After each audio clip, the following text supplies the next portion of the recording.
Hey, come see us live. We're doing our Rumble Time show September 27th in Los Angeles. We'll be in Tempe, Arizona, and we'll be in Burbank, California. Go to jimmydore.com for a link for tickets. We have special guests in the studio with us, bringing gifts. Drea de Matteo is here. She is an actress best known for portraying Adriana on HBO's hit series of Sopranos. Sopranos? It's the Sopranos, for which she received the Primetime Emmy Award for Outstanding Supporting Actress in a Drama Series in 2004. Other notable shows she's appeared on include Desperate Housewives, Joey, Sons of Anarchy, and Shades of Blue. Earlier this year, she launched Ultra Free, a streetwear clothing line. Please welcome to the show. Good to see you. Now, Drea, your name is spelled Drea. But it's short for Andrea, but everybody calls me Dre. Oh, everybody just calls you Dre. When people don't really know me, they call me Drea. But if you know me, it's Dre. So now, are you 100% Italian? 100%, as far as I know. And what part of Italy do you know? Have you traced back your... I never did that, but my family always said Naples. Oh, really? Okay. Yeah, we're greaseballs. Aha! Are you Italian? Your wife's Italian, right? Everybody thinks she's Italian. She's Italian? Everybody thinks I'm Italian. I'm Mexican. 100% Mexican. Same thing. Come on. Everyone thinks she's from the East Coast. She's not. She's a native Los Angeline. Oh. And is that a word, Los Angeline? Yeah, we're neighbors, by the way. We are? It took me 6 minutes to get here. Oh, no kidding. So happy. You live in Studio City? I live up in more Laurel area. Oh, okay. Oh, fantastic. Yeah. I like this area. Shatner lives right down the street. I didn't know you were here. I thought you were I thought you were one of the people that have already migrated out of here. Oh, like to Austin or something like that? Yes. I mean, it's tempting. I like Austin. Joe Rogan's got that great club. Yeah, I actually saw you at Minds Fest. Oh, that's right. At what was the name of that place? I can't remember. I don't remember either. But, it was real. Yeah. The Vulcan. Oh, that was the Vulcan. Yeah, so that was the old Beautiful, spot. Misha. Yeah. Nice. So you're hanging in, staying in Los Angeles? No. You're leaving? We're gonna list it. Oh, and no kidding. kidding. I'm in a house just like this, and I've been there almost 25 years. We almost lost the house anyway. We were in foreclosure over the whole mandate thing and all that insane So tell stuff. people what happened. Now, you didn't take the jab. No. And that led to not being able to get work, right? Yeah, I mean, look, I 50-year-old actor at the time. It's not like the jobs are just, falling down, but I was still getting offered jobs, and I don't need to have a career. I just need to have enough money to feed my kids, and that's what's always been important to me. After Sopranos, I'm like, I don't give a fuck what I do now. Am I allowed to curse? Yes. Sorry. But anyhow, I had to keep turning things down little by little, job after job, and then once the mandates were dropped, the strike set in. So I was like, man, I'm fucked. Like I'm never gonna work again. And just also the way a lot of people acted at that time, I just didn't even think I ever wanted to go back. So yeah, I was losing my house. We were in foreclosure. I took the forbearances that everybody told you to take. And they kept sending me foreclosure letters. And then I would call the mortgage company and they would say, no, you're not in foreclosure. Take a longer forbearance. And I was like, okay, why not? What is a forbearance? They did this thing where they offered people they would tag the mortgage onto the end of they would tag your payments for that time period onto the end of your mortgage. Oh, okay. So if you skip, they would just put it at the end. Yes. Okay. And they didn't do that. And they didn't. And it wasn't just that. You couldn't even make partial payments. You had to make full payments along with your property tax and all your insurance. And I was coupled with 100 different insurance companies that weren't even protecting my home. So I had to pay this like insane amount of money, and nobody would really help because I didn't get vaccinated, and I was the bad guy, and I just had to wait it out. Now, how did you know what made you not get vaccinated? What?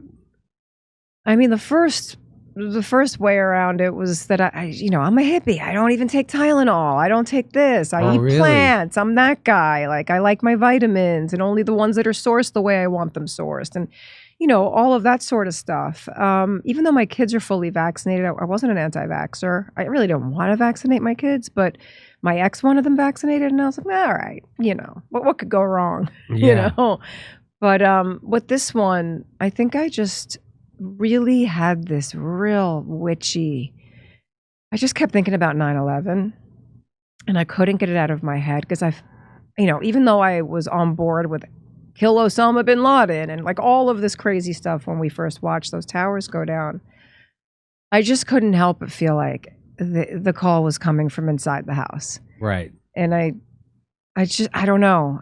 I had weird feelings about COVID the whole time. My daughter even came to me before the schools shut down. This is weird.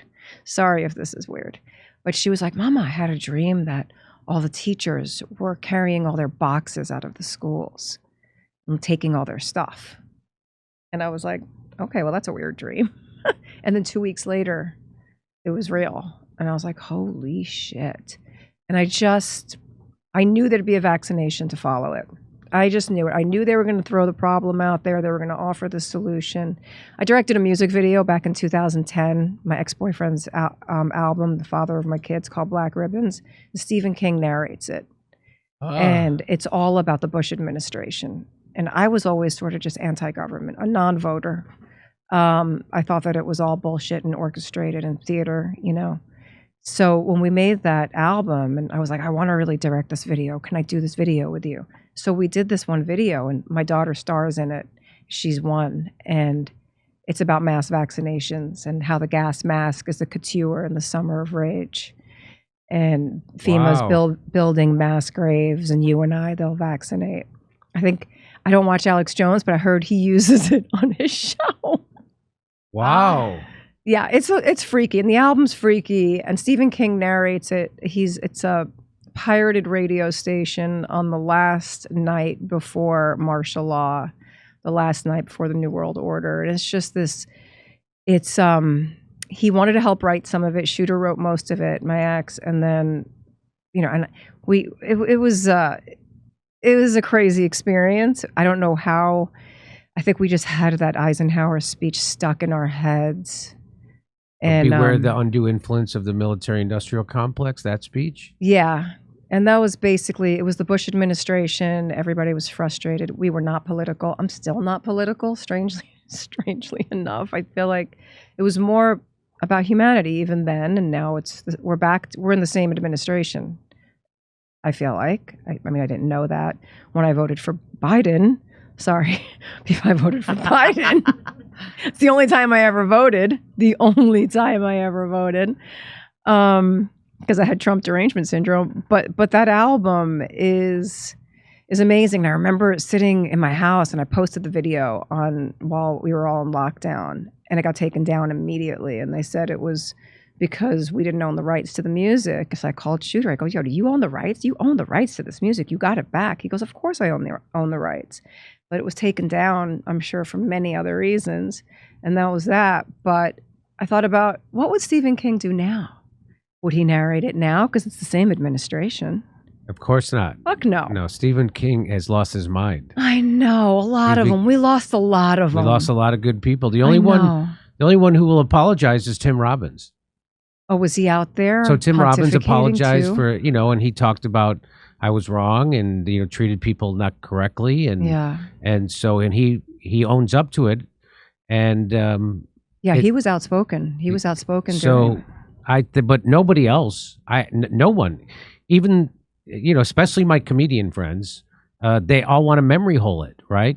And they don't want to, you know, to me the greatest sin that they committed was they shamed people, their audiences, for trying to get informed. And they would say, tell me you're not going to do your own research. Yeah. So what you're telling people is stay ignorant and blindly trust authority. Don't ever be skeptical of authority. That's what comedians were telling their audience. And none of them are apologizing for it. I'm talking about big comedians with specials, right? The top comedians in the country with specials that said that shit. Oh, and I remember. None of them will apologize. But I feel like you guys kind of led the way for acceptance in some ways, because first of all, comedy can always thrive under no matter how awful the president is, you guys can take shots at everything. But it was the first time in history that everybody backed off. Yes. And that was wild. But the good ones, I like what Brett Weinstein says about all of the about how all of these, and he said it more about people in institutions, how all the people that were free thinking kind of got pushed out of the institutions and created this kind of coalition of free thinkers. And he's like, I like our odds. And I feel like that happened with you guys too, with the comedians. There aren't any actors that are out there that care about fucking anything. No. I mean, literally, this is a shirt for them today. Numbed out is the new normal.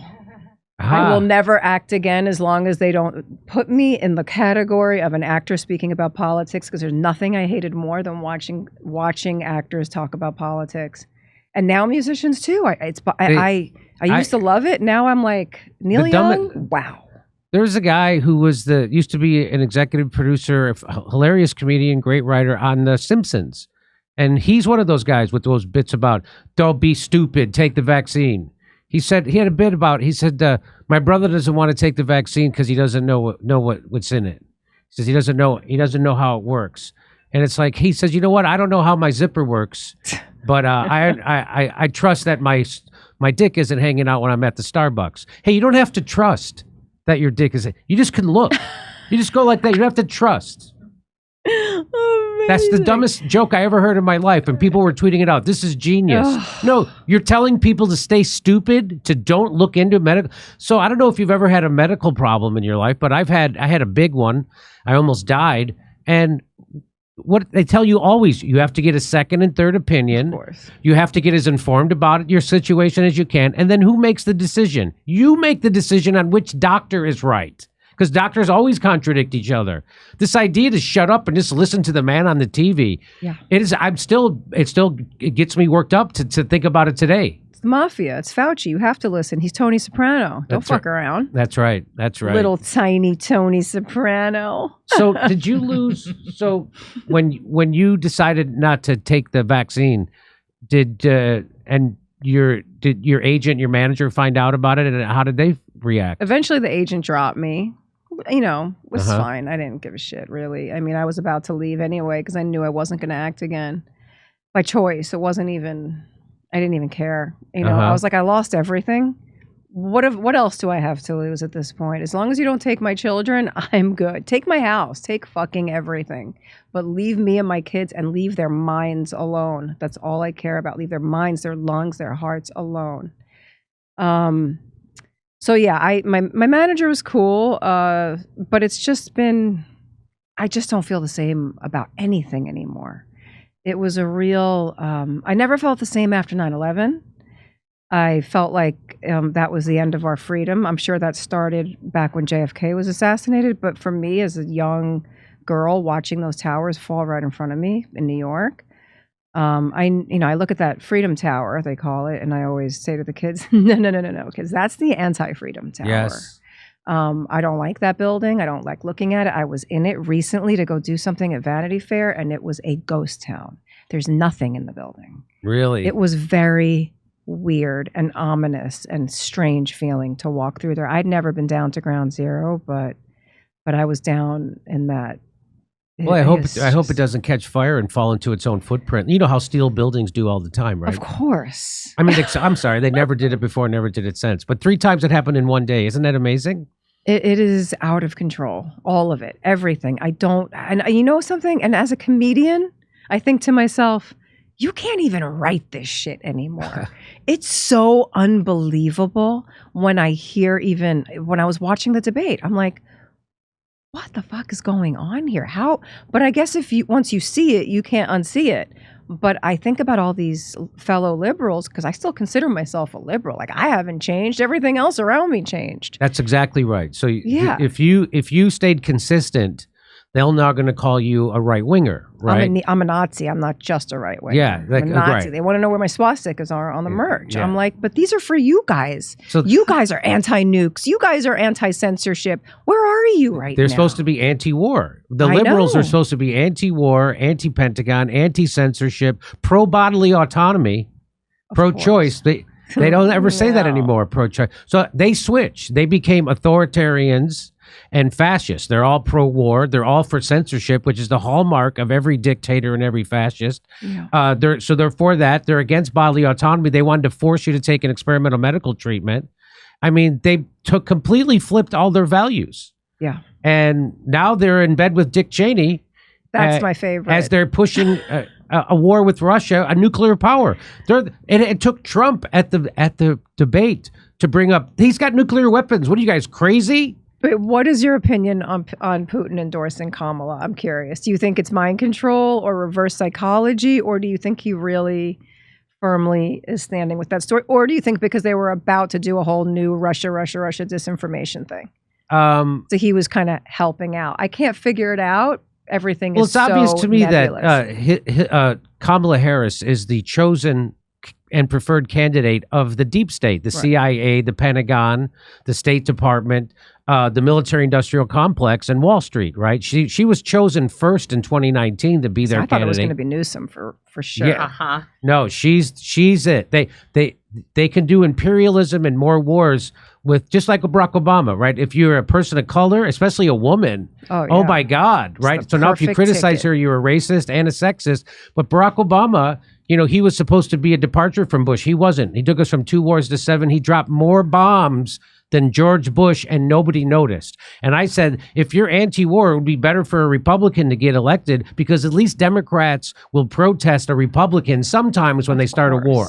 But nobody ever protested Barack Obama for starting wars and dropping more bombs than George Bush. They didn't even notice. The most clever play of all time is to switch it over from Bush to all of the... That's right. The Democrats. So you go from this Dick Cheney, George Bush, obvious evil, to Barack Obama, who you think's going to be, he's a black guy. He's not going to be a tool of Wall Street and the military-industrial complex and big pharma. Of course, that's the best. He's better. Perfect. Hey, come see us live. We're doing our Rumble Time show September 27th in Los Angeles. We'll be in Tempe, Arizona, and we'll be in Burbank, California. Go to jimmydore.com for a link for tickets.